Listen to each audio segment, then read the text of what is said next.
भविष्यवाणियां हैं जो सही हो जाती हैं। सूर्य ग्रहण पर बहुत सारे ज्योतिष जो हैं वो बहुत सारे भविष्यवाणी करते हैं, और फिर वो सवाल उठता है कि वैज्ञानिक परिदृश्य से अगर देखें तो कैसे, क्या लगता है आप लोग को, ऐसा कैसे सटीक हो जाता होगा? देखिए, एक्चुअली साइंस का पर्पस जो है वो होते हुए फिनोमेनास को एक्सप्लेन करना है। एक कंप्लीट अलग है, विज्ञान सवाल है, वो अलग परिवेश है, उसका रास्ता ही अलग है। और हम जब बात करते हैं आस्था की, तो विज्ञान आस्था के साथ कभी भी ओवरलैप नहीं करता है। कोई उनके दो रास्ते कभी जाके मिलते ही नहीं है आस्था में। हम्म। कुछ ऐसे सवाल फिजिक्स में भी हैं जिनका जवाब नहीं है। ब्रह्मांड फैलता क्यों जा रहा है, मनीष जी, कहाँ से आ रही है ज्योतिष उसकी तो एक ऊर्जा? कैलकुलेशन है। ज्योतिष भी एक कैलकुलेशन है, बिल्कुल, जिसका मैं मानता हूँ ज्योतिष सूर्य जो है वो सिद्धांत बहुत ही में सटीक बृहद वर्णन कैलकुलेशन है। सूर्य सिद्धांत में स्पष्ट कहा गया है। है एक कि मैथमेटिक्स सूर्य है। का जो और गोलाकार प्रतिबिंब है उसका प्रमाण 6500 योजन है। चंद्रमा का, चंद्रमंडल का जो प्रतिबिंब है उसका प्रमाण 480 योजन है। भूकर्ण पृथ्वी का जो प्रमाण है वह 1600 योजन है। पूरे ब्रह्मांड को 360 अंशों में बांटा है। एक राशि 30 अंश की है, जिसको हम त्रिज्या कहते हैं। 3 राशि की एक त्रिज्या 90 अंश की है। अब यहाँ ये तो पूरा कैलकुलेशन है, गणित है, इसमें आस्था और श्रद्धा मैं विश्वास इसमें का तो कोई काम नहीं है। अब देखिए, गणित को ये आप श्रद्धा गणित के है। साथ क्यों जोड़ना आप चाहते हैं? नहीं नहीं, हम आप गलत हमने तो समझ पूरा गए। गणित करके आपके आप सामने गलत रखा समझ है। गए। आप वो कह रहे हैं जो आपके दिमाग में चल रहा है। मैं ये कह रहा हूँ कि भारत की जो वैदिक कैलकुलेशंस हैं, ये जो सारा गणितीय ज्ञान है, इस पे कोई को भी शक नहीं है, इस पे कोई सवाल नहीं उठाता है। लेकिन साइंस ये नहीं बता सकती कि उन उन गणितीय कैलकुलेशन से बाकी जो सारी प्रिडिक्शंस आप करते हैं वो कैसे हो रही हैं। तो वो ओवरलैप साइंस के पास नहीं है। जो जो मैं हम आप फलादेश आपकी जो करते मैथमेटिकल हैं, जो हम फलादेश आप करते सलाह हैं, आप देखिए, मेरी बात सुनिए, जो एस्ट्रोनॉमी हम और फलादेश करते एस्ट्रोलॉजी हैं वह ये आकाश दो में अलग हो गए गोचर ना। करने वाले नक्षत्र, राशि और ग्रहों के आधार पर करते हैं। सूर्य और चंद्रमा दूसरे ग्रहों की गति के आधार पर करते हैं।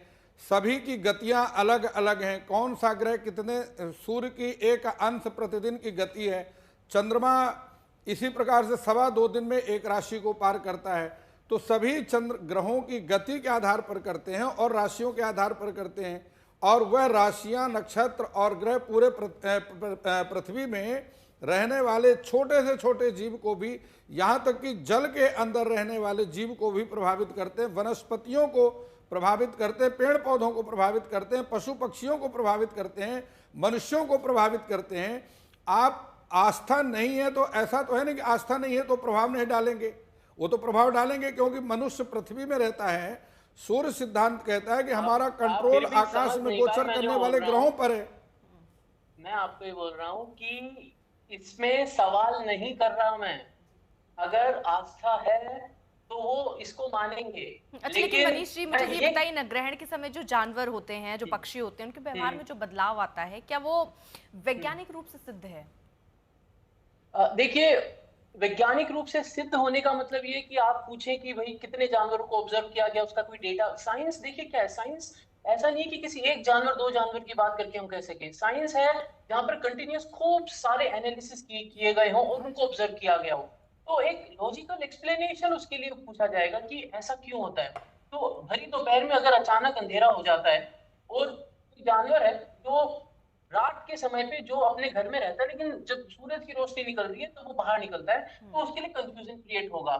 कुछ ऐसे ऑब्जर्वेशंस हैं, वो आप कह सकते हैं हुआ है। लेकिन कि जब साइंस की आप बात करते हैं तो उसको एक प्रमाण चाहिए, उसको प्रूफ चाहिए। उसको चाहिए कि कितने जानवर आपने ऑब्जर्व किए, किस किस लैटिट्यूड के जानवर ऑब्जर्व किए, क्या आपने छोटे छोटे नॉकटर्नल्स को भी ऑब्जर्व किया, रेंगने वालों को भी किया, उड़ने वालों को भी किया, कीट पतंगों को भी किया। तो वहां पर ये फिर कंप्लीट अपने स्ट्रीम बन जाएगी जहां पे आपको ये सारी स्टडी करनी पड़ेगी। ठीक है, जल्दी से मैम, फिर पवन जी के पास। फटाफट ऐड करना चाहूँगी टू ब्रिज दिस गैप। हम भी साइंस की ही बात कर रहे हैं। सिर्फ फ़र्क इतना है कि एस्ट्रोनॉमी को साइंस की उपाधि दे दी गई और एस्ट्रोलॉजी को साइंस की कैटेगरी में नहीं रखा गया। उसे लोग यूजुअली शब्दों में सूडो साइंस कह देते हैं, लेकिन हमारा सबका जो है, अगर आप एस्ट्रोलॉजिकल ग्रुप की बात करें तो हम उसे साइंस ही कहते हैं। और जहाँ आप आस्था की बात कर रहे हैं, I am totally with you on this. Aastha is world full of possibilities. तो आस्था जो है ना, जहाँ आस्था है वहाँ रास्ता भी है, इसीलिए हम आस्था रखते हुए अपनी कैलकुलेशंस को आगे बढ़ाते हैं। ठीक है, एक रिएक्शन जल्दी से मैं पवन सिन्हा जी का भी ले लेती हूँ। सर देखिए, ये जो सूर्य ग्रहण है, ये बाकी और ग्रहों की तरह से इसका इम्पैक्ट जो होगा, जिसकी चर्चा हमारे बहुत आदरणीय राजकुमार शास्त्री जी कर रहे हैं, तो उस पर मैं आऊँगा। लेकिन ये एक सेलेशियल एक्टिविटी है जो घटित हो रही है, और इस जो घटना का कुछ प्रभाव हम सब पर देखने में आएगा। तो आजकल जो बॉर्डर्स हैं, चाहे वो वाटर बॉर्डर्स हों, चाहे वो इकोलॉजिकल बॉर्डर्स हों, तो ये जो बियॉन्ड बॉर्डर्स काम करते हैं। आप देखिएगा न्यूजीलैंड में, आप देखिएगा ऑस्ट्रेलिया में, या पैसिफिक ओशन में जो कंट्रीज हैं, टोबैगो आदि, तो यहाँ पर परेशानियां होंगी और उसका इम्पैक्ट कहीं ना कहीं बिल्कुल हम पर आएगा। और जो मैं सेकंड करता हूँ जो श्री शास्त्री जी ने कहा कि जो दक्षिण का हमारा मालाबार रीजन है, तो वहाँ पर भी इसका प्रभाव आएगा, क्योंकि वाटर बॉडी है, तो वो लगातार एक्सपेंड करेगी और उसका प्रभाव आएगा। अब मनीष जी ने जो बात यहाँ पर कही थी, मनीष जी कहीं भी मुझे ये बड़ा अच्छा भी लगा कि मनीष जी वही बात कह रहे हैं जो हम कहते हैं। और ये आस्था नहीं है, ये विज्ञान है, पूरी तरह विज्ञान है। और इस विज्ञान की जो बाउंड्रीज हैं वो बहुत ज़्यादा हैं, जबकि आस्था की जो बाउंड्रीज होती हैं वो लिमिटेड होती हैं। विज्ञान की boundaries sky is the limit वाली बात होती है। तो ये वो बाउंड्री है। आकाश में कोई परेशानी हो रही है, आकाश में सिचुएशन चेंज हो रही है, और उसका असर यहाँ पर जीव जंतुओं पे पड़ रहा है, क्योंकि वो आश्चर्यचकित हो गए कि उनकी बॉडी जो है वो मान लीजिए 10 घंटे की उड़ान करती है, और यहाँ अचानक ये क्या हो गया, रात हो गई। तो वो परेशान होने लगते हैं, वो चीखने चिल्लाने लगते हैं। लेकिन इसके साथ साथ एक चीज़ और भी है, हालांकि इस पर मैं ये कहूँगा कि हमारे को और रिसर्च करने की ज़रूरत है। कुछ गैसेस एमिनेट होती हैं ऐसे टाइम पे, क्योंकि पूरे अर्थ का जो एटमॉस्फेयर है उसमें चेंज आता है, जिसकी तरफ मनीष जी भी इंडिकेट कर रहे थे। तो जो वो चेंज आना शुरू होता है, तो उसकी स्टडी यदि हम बहुत ध्यान से करें तो हमें सूर्य ग्रहण के, चंद्र ग्रहण के इफेक्ट्स पता लगेंगे। हाँ, मैं इसको नहीं मानता कि सूर्य दिक्कत में है, सूर्य परेशान है।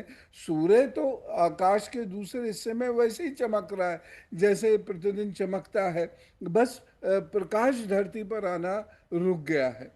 तो अच्छा, ये चीज मैं जरा पूछ लेती हूँ, क्या इसको लेकर मनीष जी कोई रिसर्च, जैसे वातावरण में किस तरीके का कोई बदलाव होता है ऐसे वक्त पर चंद्र ग्रहण या सूर्य ग्रहण में किसी तरह? कुछ भी नहीं है, कुछ भी नहीं है। देखिए, सूर्य ग्रहण जो है, सोलर एक्लिप्स जो होता है, वो एक सेलेस्टियल फिनोमेना जो होता है, उसको इसलिए बहुत ज्यादा कवर किया जाता है साइंस के पॉइंट ऑफ व्यू से, क्योंकि तब सूरज जो है वो छुप जाता है, तो उसके आजू बाजू के जो स्टार्स हैं उनकी स्टडी की जा सकती है। जैसे मैं एक आपको वाक्य सुनाता हूँ, वाक्य एल्बर्ट आइंस्टाइन से रिलेटेड है। एल्बर्ट आइंस्टाइन साहब ने अपनी बहुत बड़ी जो थ्योरी थी वो उन्हें दे दी कि जो गुरुत्वाकर्षण का बल है वो कैसे काम करता है, वो रोशनी को भी बेंड कर सकता है, लाइट को भी बेंड कर सकता है, ग्रेविटी कुछ एक ऐसा फिनोमेना है। अब हुआ ये कि 1919 का साल था और वहां पर ग्रेट ग्रैंड सोलर एक्लिप्स था, तो सूरज पूरा छिप चुका था। तो जब सूरज पूरा छिप चुका था तो उसके आजू बाजू का जो कोरोनल मास होता है उसको स्टडी करना बहुत आसान हो जाता है। इसलिए जब कंप्लीट सोलर एक्लिप्स होता है तो जितने भी रिसर्चर्स हैं वो तुरंत भागते हैं उस लोकेशन पे जहां से उसको ऑब्जर्व कर सके, एक पार्ट। दूसरा, उस वक्त जो सर आर्थर एडिंगटन थे उनने एस्टेब्लिश करके अपने इक्विपमेंट्स को स्पेसिफिक लोकेशन पे ये देखा कि सही में जो तारा, एक तारा उनने देखा, उस तारे की जो लोकेशन थी वो एक्चुअल लोकेशन जो है वो सूरज के पीछे होनी चाहिए, लेकिन वो तारा उस वक्त दिख रहा था जब सूरज छुपा हुआ था। तो हमने ये कंफर्म करा कि हाँ, जो एल्बर्ट आइंस्टाइन साहब ने फिजिक्स की जो थ्योरी दी है वो थ्योरी काफी हद तक सही है, क्योंकि हम उसको इस वक्त घटित होते देख रहे हैं। तो इस तरीके से अप्रोच करते हैं सोलर एक्लिप्स को जब हम बात करते हैं साइंस के पॉइंट ऑफ व्यू से, कि हम और सूरज को और नजदीकी से पढ़ सकें। आपको ये बताऊं, हमने आदित्य L1 मिशन लॉन्च किया जो धरती से तकरीबन 15 लाख किलोमीटर दूर सूरज की साइड एक पॉइंट है, उसके चारों तरफ घूम रहा है और हर वक्त सूरज को पढ़ रहा है। वो सैटेलाइट सूरज को जो पढ़ रहा है उससे भी ज्यादा सटीक तरीके से कंप्लीट सोलर एक्लिप्स के टाइम पे ग्राउंड बेस्ड जो हमारी ऑब्जर्वेटरीज हैं उनके पास चांस होता है सूरज को पढ़ने का। इसलिए सोलर एक्लिप्स को ज्यादा डिस्कस किया जाता है हमारी फैटर्निटी में।